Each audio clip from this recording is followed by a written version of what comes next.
So welcome back to SaaS Connect Online and hello from San Diego. My name is Bernhard. I'm founder of PartnerXperience. We help B2B SaaS businesses to unlock the power of partnerships. And before I started PartnerXperience, together with my co-founder Martin, I've been spending the last 15 years in building partnerships globally. 10 years out of these were in the SaaS industry in the US, in Europe, and in Asia. And today we have Rob Rebholz, co-founder and CEO of Superglue, a partner engagement platform. And Rob is based out of San Francisco. He previously built and scaled MarTech companies and now drives over 70% revenue via partners. And together we'd like to talk about how to succeed in the European partner ecosystem. Just a quick reminder, housekeeping before we start. We try to get your questions throughout the talk, so fire away in the Q&A section. We have planned some checkpoints during the conversation at some certain sections, and then we look into the Q&As and answer as much as possible. But we will also follow up on in the CSA community Slack channel. So if you are not yet, or if you are now live or listen later to the recording, feel free to join the Cloud Software Association. So at cloudsoftwareassociation.com, I invite you to the community and the Slack channels there, and that's the best way to get in touch, and we can answer all your questions there also even afterwards. Now, welcome, Rob. Please introduce yourself and give a brief interview on the content we've prepared for today. Yeah, super excited to join. Did we mention that people should get the SaaS Connect tickets as soon as possible? Oh yeah, that is also something. I got already my for us. It's definitely a good moment to get them right now and meet all in person. I think meeting in person is a good thing. Yeah, absolutely. It's an awesome event. I have my ticket already. Yeah, super excited for the session. Just because I spent most of my career in Europe, notably in the UK and in Germany, and I always face a lot of challenges kind of figuring out how to do stuff in Europe, how taking what I knew, how it works in the US and trying to apply it in Europe. So today we're going to talk about, we have three key talking points. We're going to start out talking a bit about key differences between the US and Europe, opportunities, misconceptions. I think we have a couple of funny stories, things that, challenges we encountered in our careers. Then we'll dive in and talk about partnering in Europe. Talk a bit, country deep dives. What do you have to do to partner in Europe? How is partnering in Europe different? And then we'll talk about entry strategies, tactics, like how do you actually build a European partner ecosystem? We're going to try to be really pragmatic and give a lot of examples.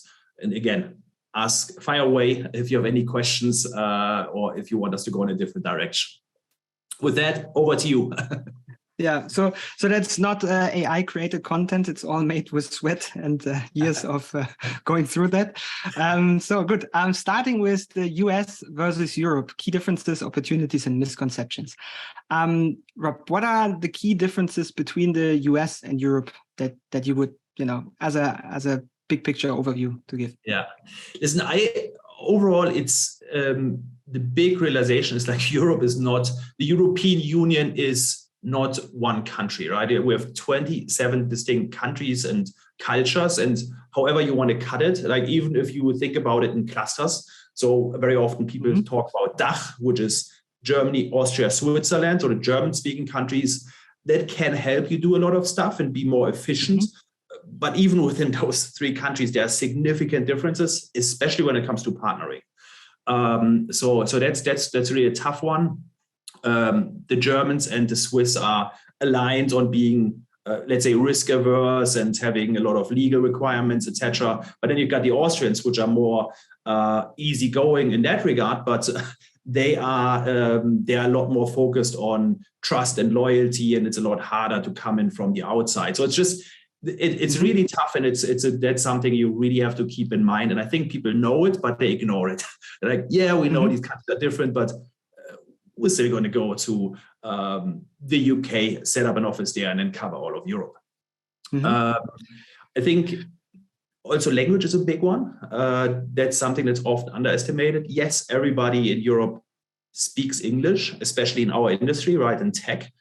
At the same time, as you scale, as you build a broader partner ecosystem, in certain countries, like language and speaking local language, having content in the local language is extremely important, right? Like I think you had a couple of stories there when when you built an ecosystem. Right? Yeah, I mean, there was especially when you go, for example, I mean, you have like cultural strong countries which are, for example, taking France. So it's not just the language and technical, but it's also being able to read between the lines. So that's like the cultural component, how you use that language, and that happens a lot. For example, in France, if you want to succeed in France, you better open an office in France with a French person, and that is capable to navigate through the environment. And I mean, I could say the same is probably the same case if you go to Germany, but also to Spain. It's a lot of cultural impact that is in there. And if you do it, it's not just putting your office somewhere and trying to conquer Europe from this way.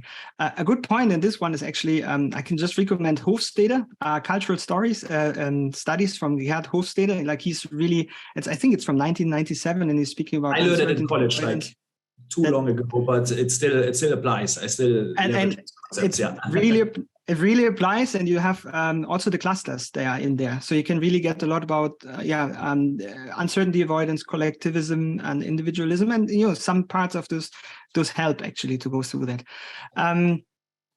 So basically culture, language is a big thing. It's 20 times Europe. It's not one time Europe. You have to go in.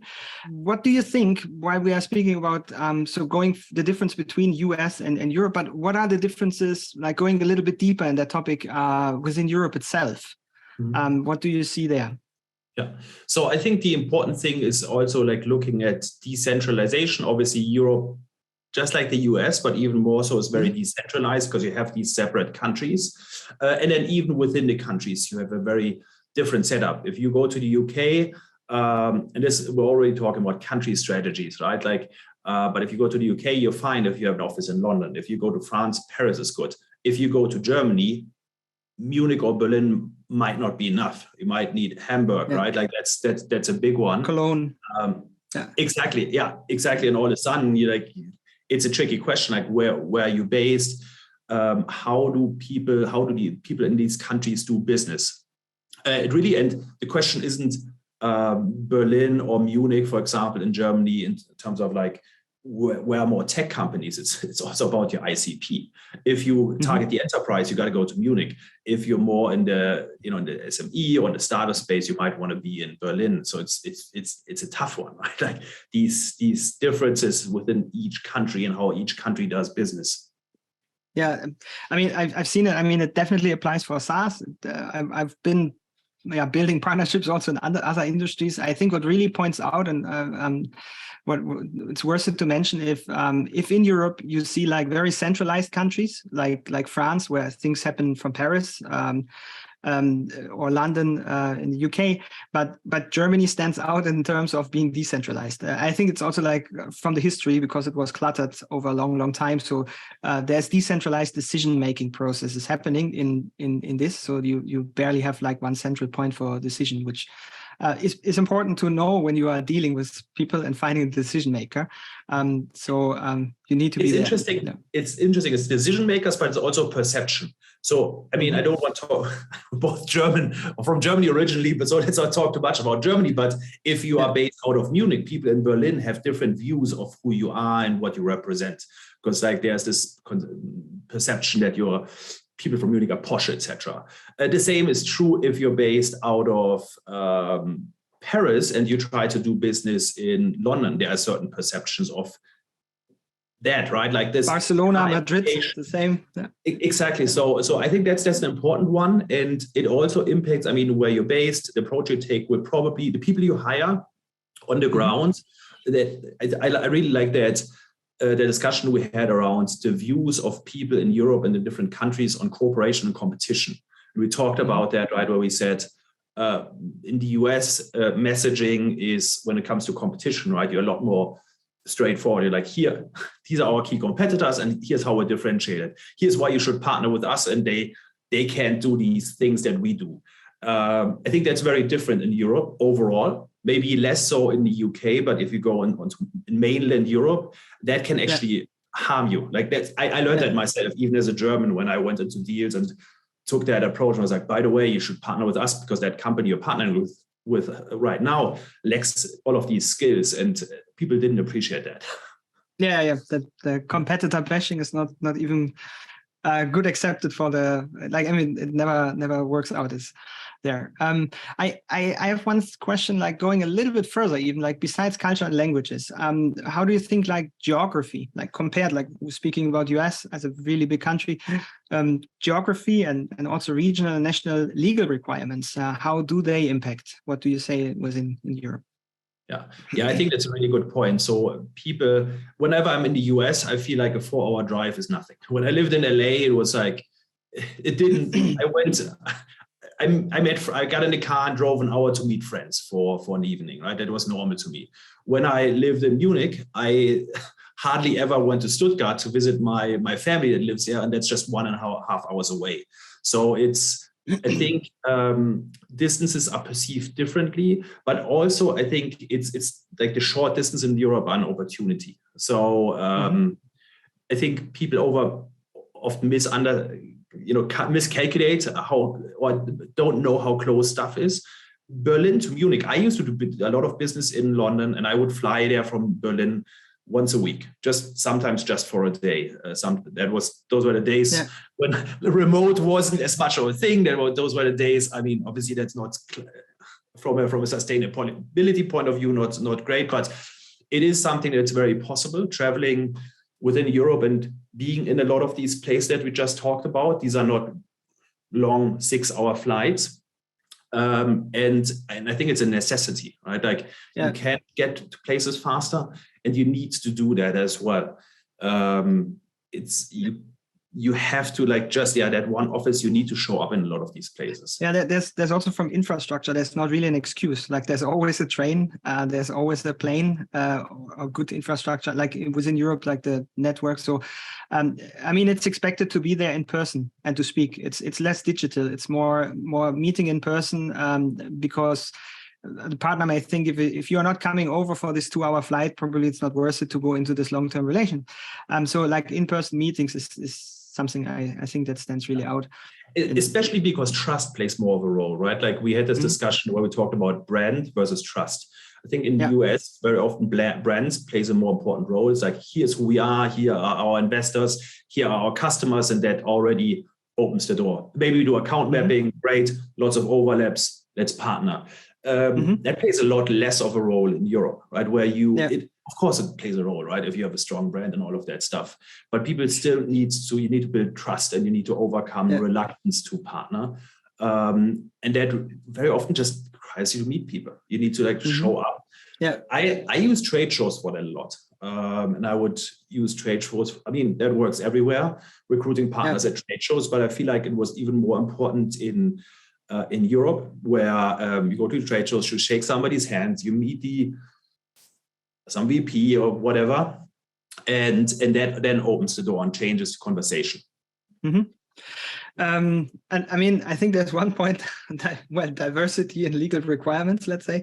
There's one thing I think it's important to point out, legal regulations. I mean, you might think you go to Europe and it's the European Union. There's a lot of standardized stuff, but there's still, and I think especially for SaaS industry, if you think about GDPR regulations, so we have GDPR in Europe, but we have a German form of it. We have, especially when you speak about privacy data in Poland and Switzerland, there's like additionally on top regulations where, for example, where it's a bit stricter for an SMB that their data in the business name, for example, can faster be identified as personal data. So there's different regulations in different countries. So if you come with one platform, one technology, that you might have, to think about your partners if your private, like GDPR regulations is there. And that's a lot of different bureaucracies you have to go, legal frameworks. So it's not all one. It's like still, it's 27 times, let's say. There are clusters, but there are special cases you need to be aware of.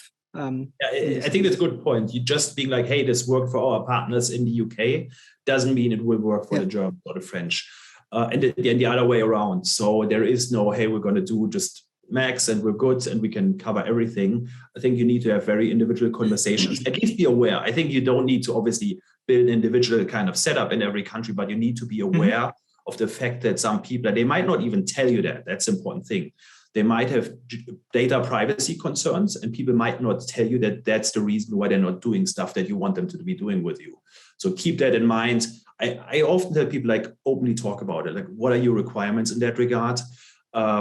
Because if you don't, that can backfire. I've done co-marketing. We've run co-marketing campaigns in European countries that had like a lot of attendees.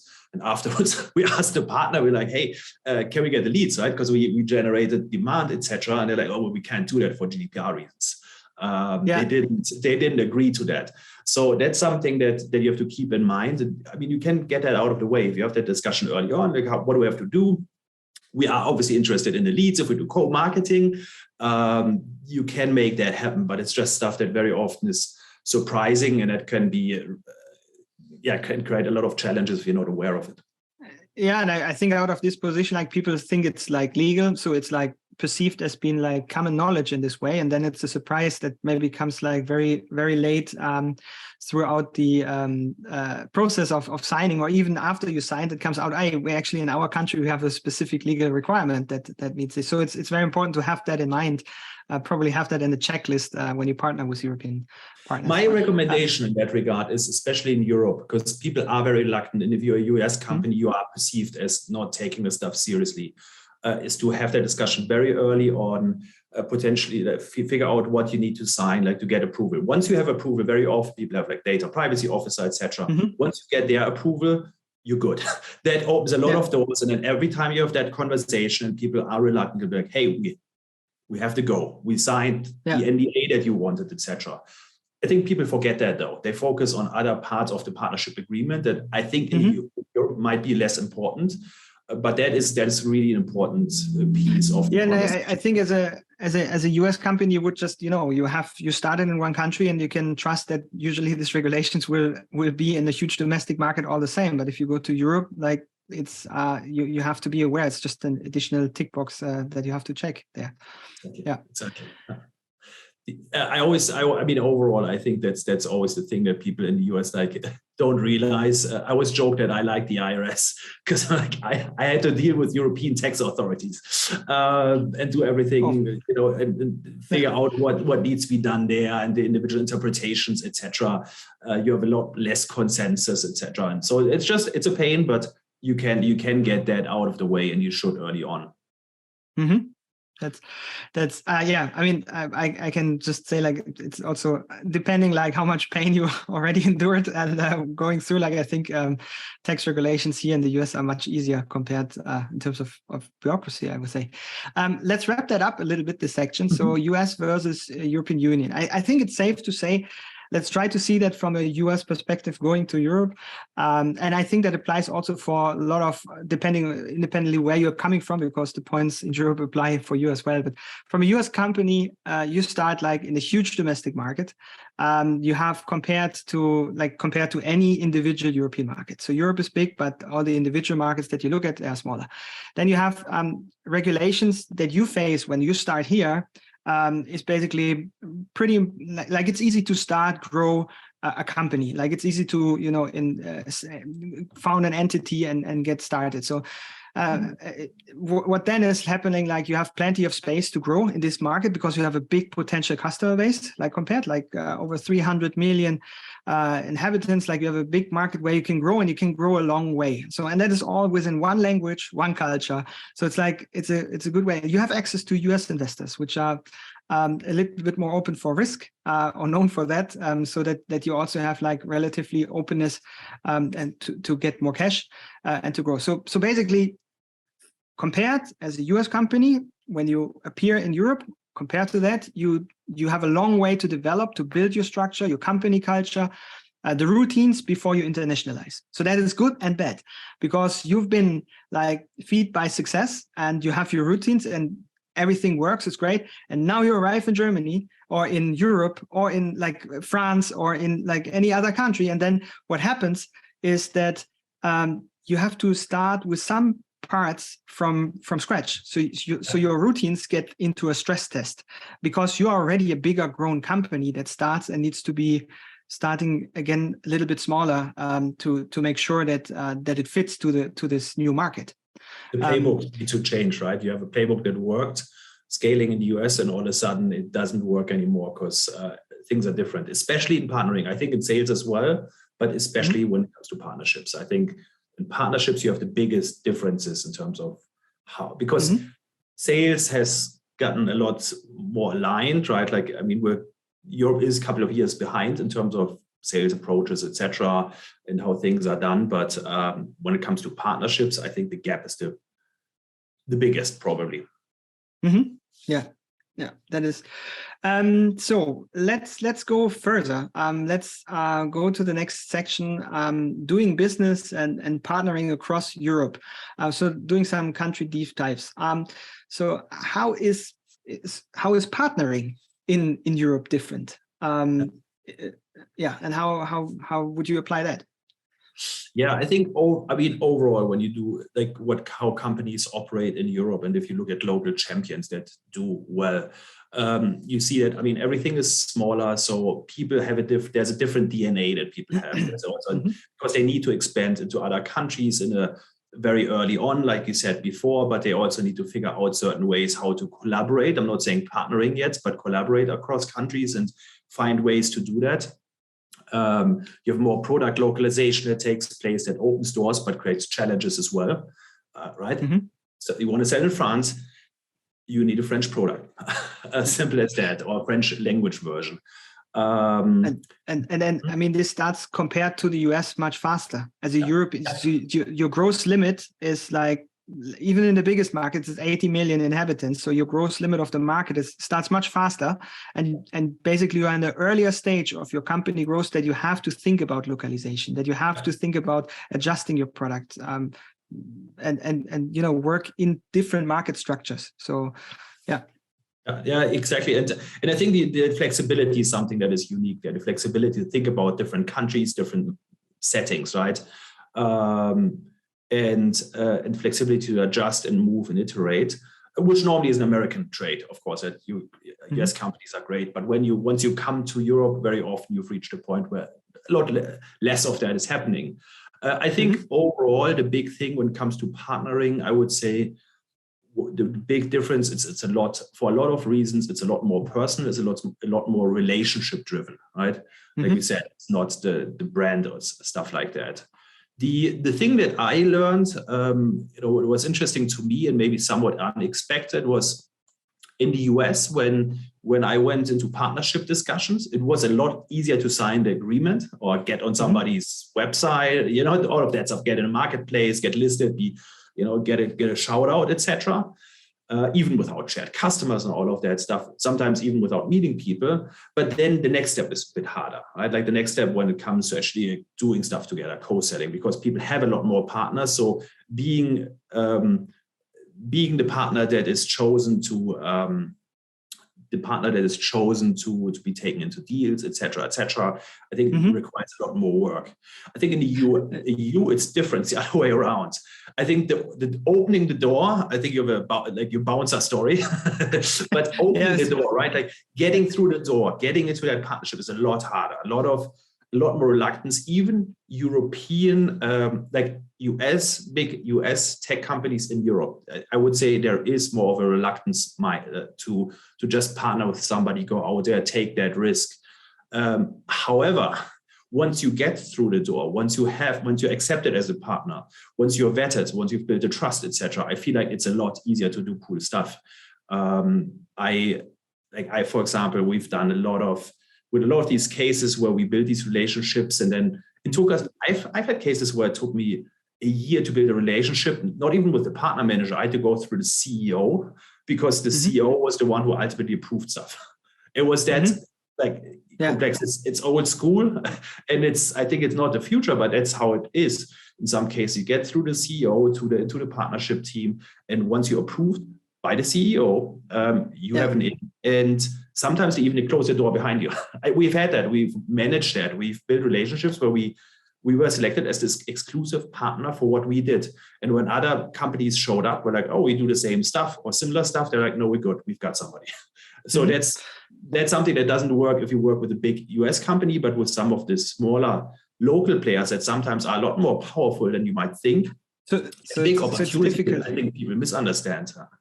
So it's basically, you say like in partnerships, it's more harder to, first get into and then qualify. But once it's going, they go like it's a marriage. It's not with many. It's like it's more you go and basically put more effort in this one partnerships where you have like the phenomena. And I think that also makes clear why there's experiences different in partner managers, that in the US, it's more open to partner with a lot and have also a lot of channel partners and a lot of integration partners, while in Europe you're still looking into potentially less partners, but then try to get that partnership running or spend more time and get that running. I think like it's a little bit different to that story that is the step before actually, when you, and that applies probably also to sales, is in the US there is it's more like, well, brand is an important thing. So you need to pass by the bouncer. So that means like, it's harder to get that meeting. So you need to, because there are many companies probably offering the same product, and then to get the meeting with the decision maker. So you need to pass by, you build credibility, you have a brand, you basically need to show off there and to pass by the bouncer. Once you are there, you better have a contract in your pocket that is ready to be signed, because when this person then says yes, it's like really fast. Everything goes faster after that. While in Europe, it's easier to get a meeting and have a conversation and get this done. But then the work starts afterwards, because then you say, okay, I'm going to send you the contract later, or you build on this contract. The work starts there. So it's a bit different. So if you are like a European company going to the US and you don't have your contract, then it's not that good. And the other way is here, basically, when you pass by this bouncer, that doesn't mean as a US company in Europe, when you have this nice meeting, it still means like you have some way to go to get that deal signed. Yeah. So I hope we're not, being too German about this and too, just talk about all of these challenges, a lot of challenges. So I think ultimately all of this stuff is a big opportunity, right? Partnering in Europe. Yeah. It is it's an opportunity to handle the complexity of everything we described earlier on, but B, because there is less stuff that's going on very often, there's less of a partnering mindset. That's an opportunity you have. I personally always tell people about first mover advantages. And I tell them like, they're more real there. Like you don't have three companies that are already doing this stuff, have integrations, or have the local relationship, because the US relationship isn't going to help you as much as you might think in Europe. So that's a huge opportunity. What I also find very interesting, and I mentioned this before, are these local players. So in my previous company, right, when we scaled the ecosystem, we were in the MarTech space. We integrated it to marketing automation platforms, marketing clouds, etc. And the interesting thing is, if you look at the top five marketing clouds in, let's say, Germany and in the US, there's just one overlap: Salesforce. Salesforce Marketing Cloud is in the top 5 in both countries. But the thing is, very often people don't unaware of that. That great partnership with like a leading tech company in the US might not even help you in certain markets. And people disregard that. There were certain marketing clouds that nobody outside the German-speaking markets knows, but they're very dominant. They serve like a specific vertical. We had one company that just basically served every big retailer in Germany that's based out of Germany. You had a relationship with them. Nobody else was aware of it really. And then we closed one deal after the other with them. So that's something that I think is really interesting, the different players and the importance of different players. Also depending on the market, if you look at SIs, for example, yes, you have GSIs, they have a strong footprint. By the way, even with GSIs, the US relationship might not help you as much as you might think, or even the UK, if you have that's what we experienced with very close GSI relationships in Germany. They didn't help us as much as you might think in the UK. It helped we get intros, etc., but we still had to start from scratch. So that's something that was really interesting. And that is again, like, it's because based off, for example, local regulations, local culture. So there are local players every time that are the local champion or the national champions, let's say, that you will face when you are entering the market. So it's not like the one big European competitor. You very often have like more local companies that can be competitors, but also the clients potentially that are different. They are not overarching all over Europe. They are more regional in this. Which leads me to one thing: integrations versus channel. So I mean, I hear like in the US we speak a lot about like integration partners, do technology partners. Where I have a perception that in Europe there's more talk about channel partners when you speak about partnerships. How do you see that? It's a tricky one, to be very honest. It's I do feel like, I mean, naturally integrations are, because of the mindset, the experience, etc., less emphasized, as of an understanding, etc. It's changing fast. But yeah, we might be overall. I think you always have like this gap. You're a couple of years behind, and I think that's something to keep in mind, right? Like that. Things we talked about, like selling, like partnerships, etc. If you keep in mind that people might be 3 to 5 years behind, this is not supposed to sound negative, right? They're just not overall. It's not there, right? Like the broader ecosystem, the things that people are used to doing, etc. If you keep that in mind, it sometimes requires you to take a bit more time to explain how you see things, how you want to do stuff, etc. We see with look at account mapping. I'd like look at account mapping that in the US. I feel like that's like a standard partnership motion that everybody leverages to some extent. Europe, there's a lot trickier. For legal reasons, data privacy stuff we talked about, but also just it's not, you don't have this, like Crossbeam calls them super nodes. You don't have them in Europe. You don't have those big players that tell everybody, hey, this is what we're going to do. Actually, you will have, and the big players that you have in Europe might actually be even more reluctant. So that's just stuff you need to keep in mind. So if you just send somebody a Crossbeam link, probably a lot trickier, or reveal a reveal link, and you're like, hey, we use this tool, let's do this stuff.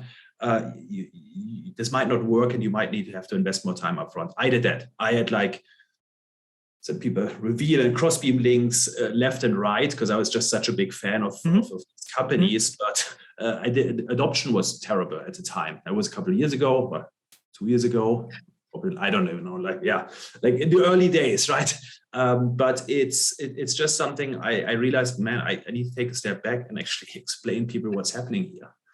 Yeah, no, I think it's basically the triggers when they appear in the market. It takes some time, and you have to educate. And it probably that's also in one point that when you're in a US company and something works in your market, you have a market educated. You use terminology already that people understand in that market. When you go then in the new market, you have to probably start a little bit earlier again, to explain the terminology and explain and educate the market. So your pitch should be probably go like a few years back when you started to educate the market. That should be your pitch when you start. At least that can probably happen. And I think like in terms of integration and channel, there are definitely local partners to integrate with. I mean, still the US has a massive amount of technology partners you want to integrate with. So that is also, of course, it's clearly that it starts in the US this way, and that channel would be in Europe is more in the moment the more tangible way. But I mean, the interconnection and availability of APIs in the SaaS business, cloud computing, makes all these barriers a little bit disappearing. So I think that is something that Europe will be in as well in a not so far time. I think what do you think about co-marketing, co-selling? In that sense? Yeah, my personal experience and what I've seen a lot in other cases too, co-marketing is a lot easier in Europe. And I very often tell people to do this, again, less noise, less partners, etc. And it's very powerful because it's you can generate an impact fast, but you also open doors for co-selling, where you need to build more trust with AEs that don't know how this stuff works, haven't done this, a lot more reluctant. Co-selling, a lot trickier because people, AEs, etc., they don't have as much experience in doing this stuff. Again, a couple of years behind. So you really need to take a step back, invest even more time in pitching. People are not going to be like, hey, this is a cool tool, here's the recommendation. It has to be very, very, very tangible. And you have to invest a lot of time in refining that, right? Just a great brand, etc. That never works. Of course, you always need more, but I think it's even more important to do that stuff. Even more important to figure out how to do proper co-selling.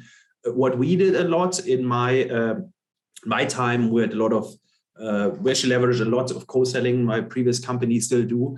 What we usually did is, because we were aware of that problem, we were a lot more systematic about identifying strategic influencers within the sales organization of our partners, getting them on board, convincing them, closing a deal with them, creating a success story, and then spreading it to other AEs. It's a lot of it's work, but it really helps, and it's something you have to do. It's I think it works everywhere. It's always very valuable, but even more so in a setting where people don't know this stuff. And then, yeah, you win a deal with one of these AEs. They run around, like, hey, just close a major deal with this company. They're awesome. That yet again opens doors. That's okay. I mean, we were on co-marketing, co-selling. I think one thing that I thought about. In the marketing, also your positioning in terms of co-branding. I have a perception that when you start, and probably you don't have investors' money so much, you are more open to build your entire platform a little bit more for co-branding, for white labeling, let's say, because you maybe take your big client and that brand puts its brand on it, and you are more like product driven or focus on to build this, and so basically white label might be, not sure, I don't have figures about that, but I would consider probably it's more open and more earlier developed in the European company, while in the US more the approach of building the brand to pass by the bouncer is more like the thing to go, and basically request of channel partners may come, hey, can I white label your product, while you would rather say you would rather say, like, I want to have my brand. But I think, and that is like previous companies where I was before, it was like there was white labeling, but at some stage of growth, you come to the fact, especially when you already start going to the US, and like you like to have your brand, and then co-branding is actually the answer that you should do if a European company asks you for it, for white label, to say, hey, nobody, and depending on which industry this reseller comes from, probably the people don't believe that they built that technology anyways. So saying rather, hey, let's do co-branding. So saying like powered by that and that technology, as an answer of white labeling, which is probably more common in Europe. Yeah, I'm with you. I've wasted a lot of time and money white labeling, building white label solutions. It's a lot more likely to be the initial kind of reaction. People are like, hey, let's do, can we white label? It's cool, we need it, fills a feature gap, can we white label? And I would in many cases recommend against it. You're going to have lots of hopes, etc., and then you still have a lot of challenges. There are leaner ways to do this. I like the co-branding. We did a lot of that very successfully, worked really well for us. And it's, again, a lot leaner, and you need time. The thing is, if you do white label, you can close that deal fast, and it takes you forever to build that monster of a white label solution with all the specific requirements that are then going to show up. Maybe you should invest more time upfront. Be like, hey, this doesn't make sense, but there's another way where we can make sure that your brand is out there, you stay in control, and all of that stuff. In timelines, we were thinking of, do you have anything like, would you see a difference in saying experience with partners compared US, Europe? Is there a different experience when you partner with a European company? I think you already touched on it earlier a little bit, but I mean, obviously that's always a problem. Partnering always takes longer than a lot of people think, like especially people who don't have experience in partnerships, right? This short-term mindset of the C-suite when it comes to building an ecosystem. But I think what people need to be aware of, I think, again, it's a thing in the US as well, it's very important to make sure that people understand that this takes time, but even more so in Europe, right? Like in a lot of these places, because we need to build more trust, because we need to overcome these legal hurdles, because we need to talk about legal implications, because we need to spend more time figuring out what they want, onboarding enablement, etc., etc. It's just we need a bit of a longer term mindset, which is again why I personally I'm such a fan of co-marketing in Europe, because it's easier to get done early, and it opens the doors. It shows first success. It's just something that I've seen quite a lot. Okay. I think let's move to another section. Before that, let's just check if there's a question. I see there's one. Case studies. Sunir. Yes. So how do you manage case studies in Europe when each jurisdiction can be very different and customers may be picky about seeing local case studies? It's such a good question because it's so hard. Personally,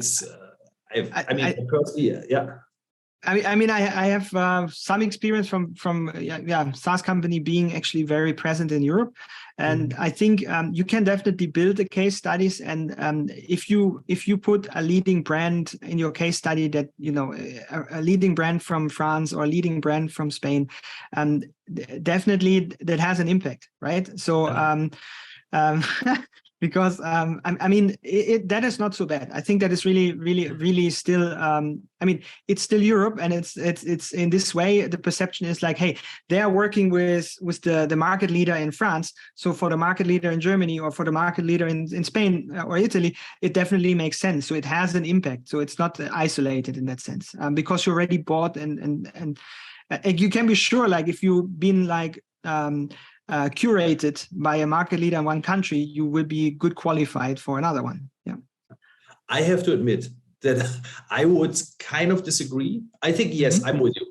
If you work with the retail market leader in one country, it helps you with the other, but a lot less than people think. It's same for the US and Europe, right? If you come from the US and you are like you want to work with a big German fashion chain or British fashion chain, you tell people work with. I don't know who in the US, Nordstrom, Macy's, whatever, it's going to help you a lot less than you might think. People are not aware of these brands. They don't take them as seriously. I don't think it's the reality, but very often if you think about buyers, very often they're like, no, but everything is different in Germany. Might not be true, and very often it isn't true, but it's a perception. I think it's hard. What we did quite a lot is, yes, you can kind of, the workaround can be that we, for example, used a lot. HelloFresh was one of our biggest customers. They're a German company, but they're everywhere. So everybody knows them everywhere, extremely strong in the UK. So we'd be like, hey, when people ask us for a local reference, before we had those, we're like, yeah, but HelloFresh, you love them. They're huge over here. They're one of our customers. So that was kind of a tweak. But being aware of like the knowledge of that brand in another market, because we had other cases where we had huge customers that we were very proud of, and people just didn't care other markets because it wasn't top of mind. That's interesting. I think the different experience we made there probably comes also from different kind of product categories. Like some are more cultural bound and some are less. Like as the good buddy Hofstede says, and that is really because then there's some stuff like if it's B2C, probably GDPR product GDPR plays a bigger role if it's than compared to B2B.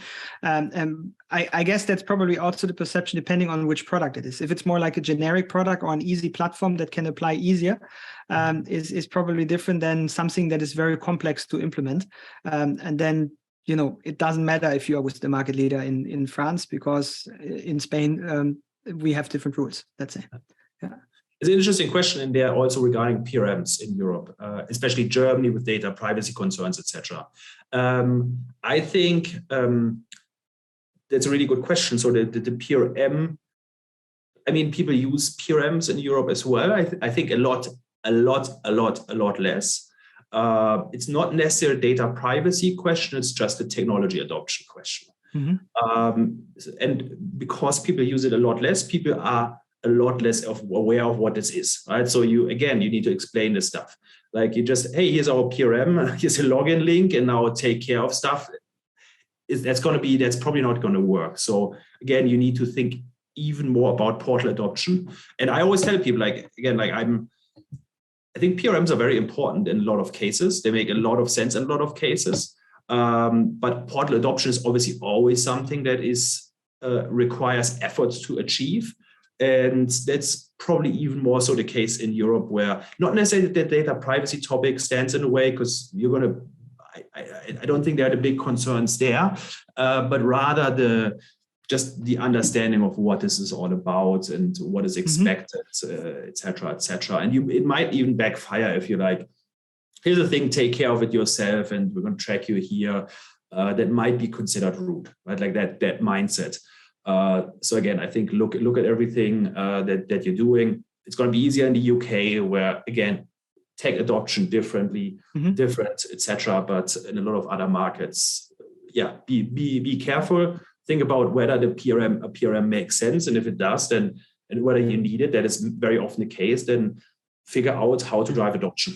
I think overall, people, that's my personal opinion, but it's also because of what we do. So this is not about Superglue, but I think overall portal adoption should be more on the agenda and figuring out how we can drive people into the portal by creating partner experiences that actually make it something that people want to do and log into the portal rather than a chore. Okay.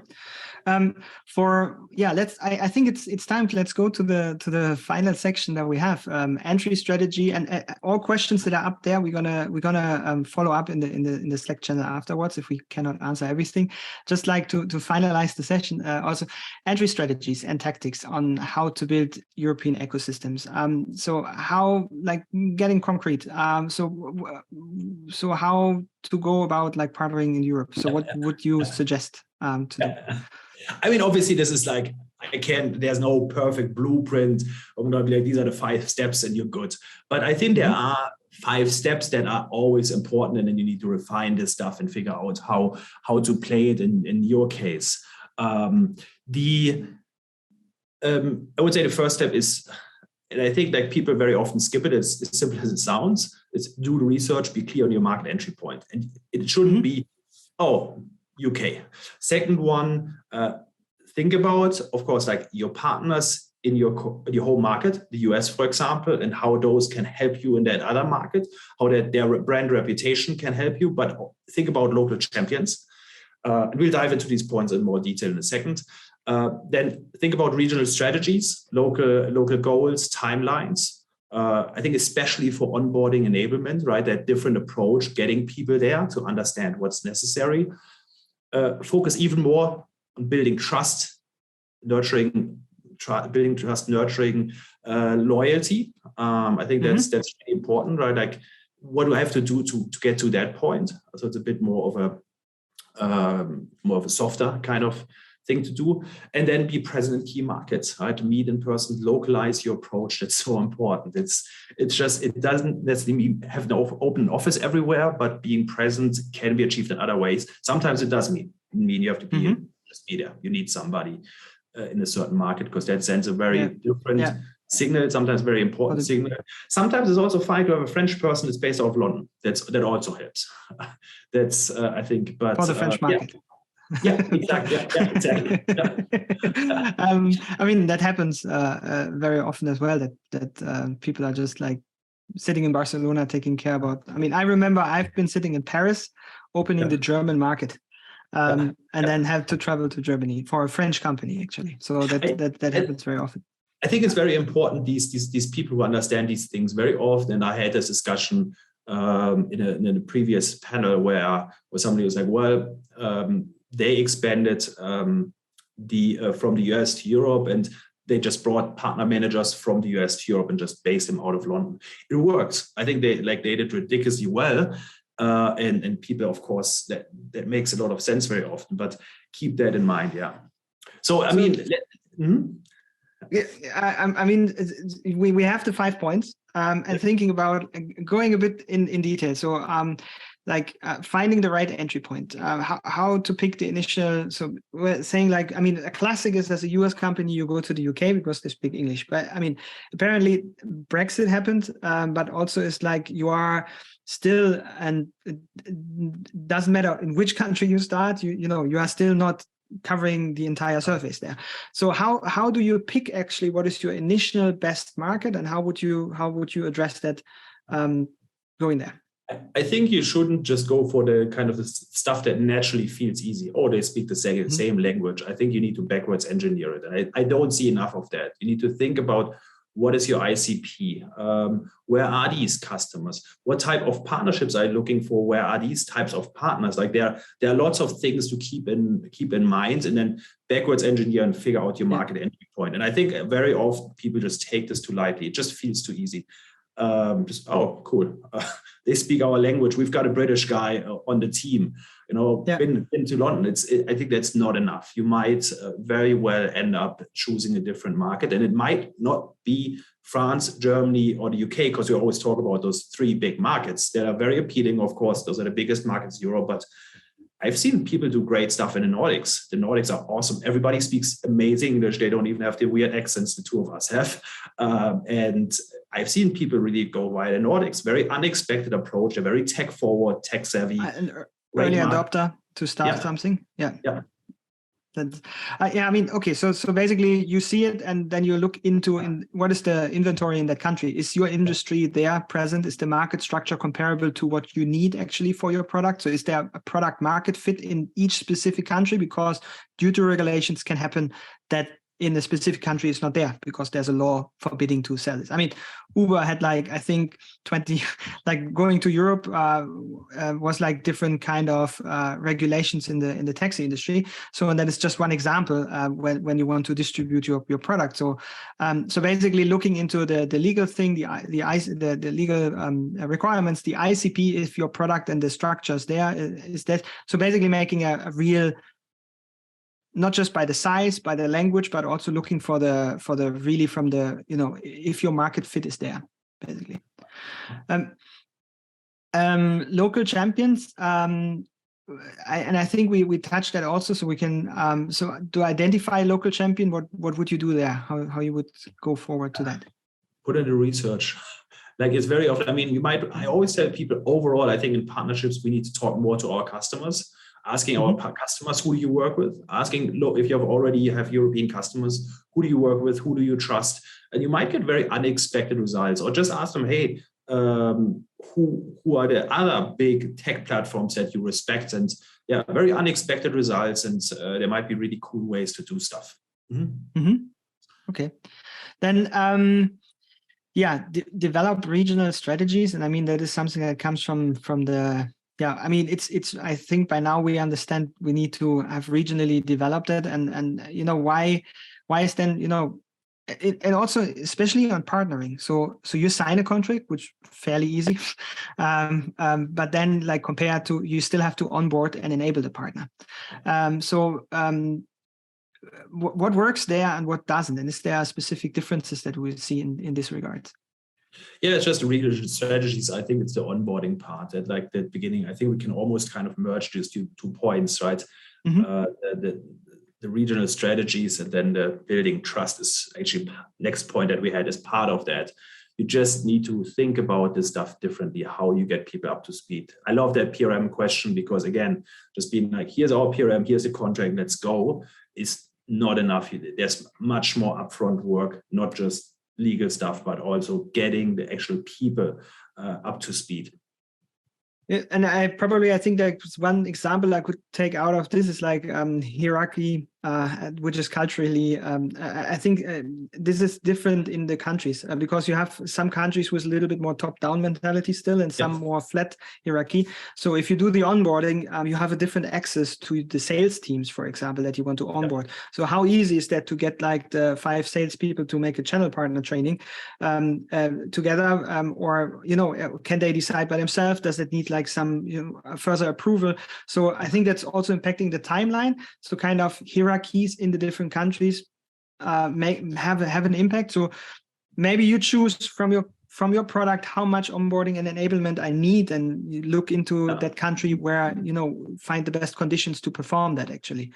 It's even interesting. Even you have country differences, but then also company differences. So again, you work with a big US company that has that mindset, and you still have German or whatever, or French people that AEs, etc., that have that mindset, but they're more because they know what's happening in the core market or on the home market. They have more of that partnering mindset. They're a lot less likely to, for example, bring you into pitches than the AEs in a more traditional or local player, the champion. We're running out of time. we're running out of time. So we got to go quick. How you build loyalty there? You invest the trust, time, right? Yeah. You invest the time. It's a lot of work. The travel I did to meet people, just shake somebody's hand. It's so important, even more important. The little signal, staying in touch, showing that you care about them, show that they matter despite the fact that you work with their big US competitors that they're afraid of, that they might not even like, etc., is super important. I think summarizing, we can say like this, I think you said it once, like, don't use your US playbook. It's like remain agile. And you probably have been very successful for the longest, like for a long time. And because it was easier when you go to Europe. So, make sure you have the awareness that that you have to probably do some researches before, and just not try to roll over, because probably there will be some walls. Remain agile, remain aware of the differences, and then awesome stuff can happen. That's the thing. You can. We talked about a lot of challenges, differences, but it's just, I think I'm such a believer overall in ecosystems. Of course, both are, but the opportunities in partnerships in Europe are massive if you do it right. And that leads me to some part is like, what are the opportunities there for US companies going to Europe? And again, it also fits for depending like where you are coming from, like so there are of course risks and misconceptions that being aware about it, but there's also opportunities. What I think is, so as an American company, like when you're from the US, from the motherland of marketing, let's say, so when you're partnering, I think you will be highly respected if you push forward initiatives. If you are saying like, hey, we help you with the marketing, we help you setting up. I mean, of course, be aware about cultural implications in the communication style and everything. So, but I think partners will be happy as a US company coming with the marketing skills and bringing forward initiatives. I mean, I think you are running into open arms. Competitiveness, and this we said just in the beginning. What you consider as normal in competitiveness, which is part of the thing, could be probably understood a little bit rude, and probably that could fire back. So being like a little bit more sensitive in terms of how aggressive is your marketing and how aggressive you move forward. That is probably, even if it's not meant bad, but probably could be, in the communication, competitor bashing doesn't work that well. And also like, just like being more, so it's building trust and building like being the good company there. I think US companies have a good advantage finding great financing and nature in their domestic market, so that they grow and being big. As said before, there comes this thing, you are then already big and have your structures and stuff. So you probably need to, flex your muscles again and being a little bit more agile when you enter again in smaller markets. One part is, and I think you said that in the last event. So in the US, you say, why not? And in the European, you would say rather why. So I think as a US company, your opportunity is this. You are straightforward, you try and you just do, and you just make these things happen. You probably can overrule a lot of companies that are still thinking if they should do it while you're already out on the street and sell, because it's the mode how you work and how you activate. And I think that is an advantage of a US company going to Europe. Just do it. And just with a little hind, think back about your story, because what was successful in your educated market right now, how your playbook is working. When you are in Europe, just make sure the market might be not that educated. So roll back a little bit with your narrative. Make sure that you put more emphasis on educating the market. One point that is probably not so unimportant is costs. I think compared to like staff, it's, if you're going to European market, like costs, and I think we had a discussion like just like what is employees pricings in the US compared to Europe. So it's fairly cheaper in Europe still to get employees. However, there's one thing, and that I find like Dimitar said that from Crossbeam. So he brought out these figures, like the experience level of partner managers and partner leaders is much higher in the US. So you find much more people, but probably a little bit more difficult to find that in Europe still. So there's more let's say years of experience in the sector of partnerships, that is some difference in it that you can see. Would you agree to those ones? You're on mute. No, I think great summary. I think great summary. That's again, lots of stuff to keep in mind.